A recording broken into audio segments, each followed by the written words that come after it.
and I will be your personal Islamic studies teacher. I am here to introduce to you and to talk about Ibadah. Ibadah in Islam, it means obedience.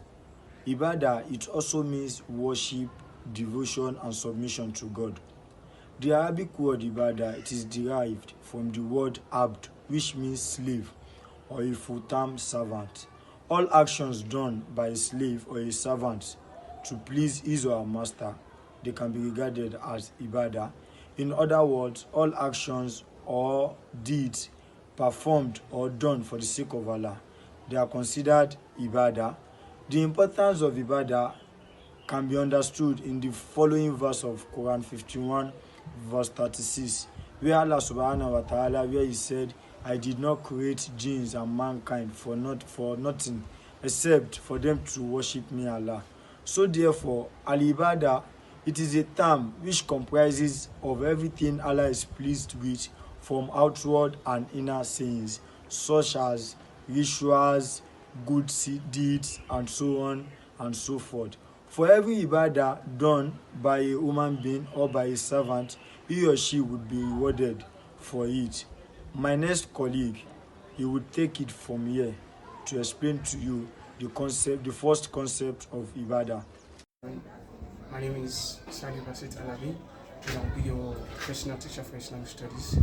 My colleagues who have spoken before me, they've talked about the concept of ibadah as the meaning of ibadah, and I now believe that you now understand that ibadah means every action or every saying or every deed that anyone does in order to get the reward from Allah subhanahu wa ta'ala. And we have also given you guys some concepts of ibadah such as responsibility and accountability as contained in Hadith 18 of An-Nawawi's collection that said, fear Allah wherever you are, and you are going to see Allah in everything you do. You see Allah in the sense that He's going to benefit you, give you all your needs, and we believe that by the end or after taking this lesson, you'll be able to demonstrate ibadah in your life, and you will also be able to recognize the essence of ibadah in your life. Thank you. My name is Yusuf Abdullah. I'll be a personal teacher in Islamic studies. I'll be talking about the second concept of ibadah. As my colleagues, Muhammad Jami Zakaria has spoken on the first concept of Islam. So what is the second concept of Islam? Of ibadah. The second concept of ibadah goes like this. First thing, it means the responsibility or the activities of a well-Muslim to his Lord. First thing you should know about the concept of ibadah is that total submission to the rules of Allah. The first thing is that total submission to the rules of Allah. What is total submission? Is the submission to the rules and regulations of Allah. What Allah tells us to do and what He tells us not to do. Allah says in the Quran that we should enter the Islam, the religion, with all what He gave us.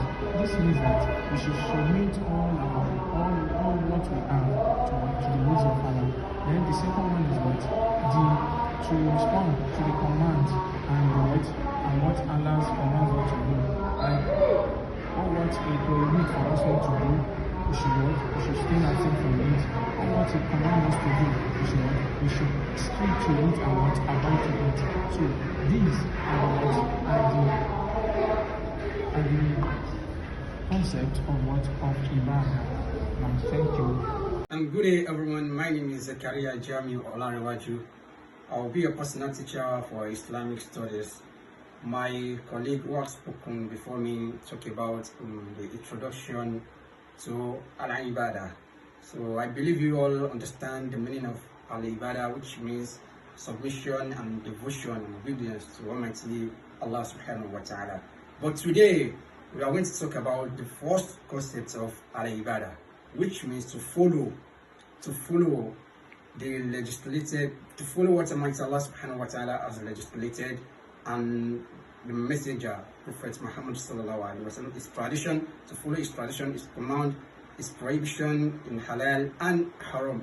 So this means these are the things that represent the obedience and submission to Almighty Allah. So before you can worship Almighty Allah, so you have to obey, to have a good faith and to have a good belief in Almighty Allah, that He is the one, He is the creator who created the heaven and the earth. So after that, when you proceed to worship Almighty Allah, which says in the Quran, Surah Al-Zariyat, فَعَرِفُونِي قَبْلَ أَن تَعْبُدُونِي وَمَنْ لَمْ يَعْرِفُونِي فَكَيْفَ يَعْبُدُونِي وَمَا خَلَقْتُ الْجِنَّ وَالْإِنسَ إِلَّا Almighty Allah says, وَمَا خَلَقْتُ الْجِنَّ وَالْإِنسَ إِلَّا لِيَعْبُدُونِ. I created the jinn and the mankind because they should obey, they should worship me, Almighty Allah. Assalamu alaikum. Good day, everyone. My name is Zainab Saka Olajumoke. I'm a personal teacher for Islamic studies. My colleagues who has spoken before me talks about Ibadah, the first concept of Ibadah and the second concept of Ibadah. In a simple words, Ibadah means doing good deeds to get reward from Almighty Allah. So I'm here to take you at Tahara, which means purification, that is cleanliness in Islam. There is a saying that says cleanliness is next to godliness, and it is said by the Prophet that cleanliness is one fourth of the deeds in Islam. We have three types of at-tahara. Number one is al-hudu, number two is tayammum, and number three is al-ghusl. Al-hudu means performing minor ritual baths in Islam, which consists of washing of the hand, mouth, nose, face, hair, hands, and leg. While tayammum means using sand to perform the ablution if there is no water available in the community or the area. And number three is performing al-ghusl, which means taking ritual bath in Islam.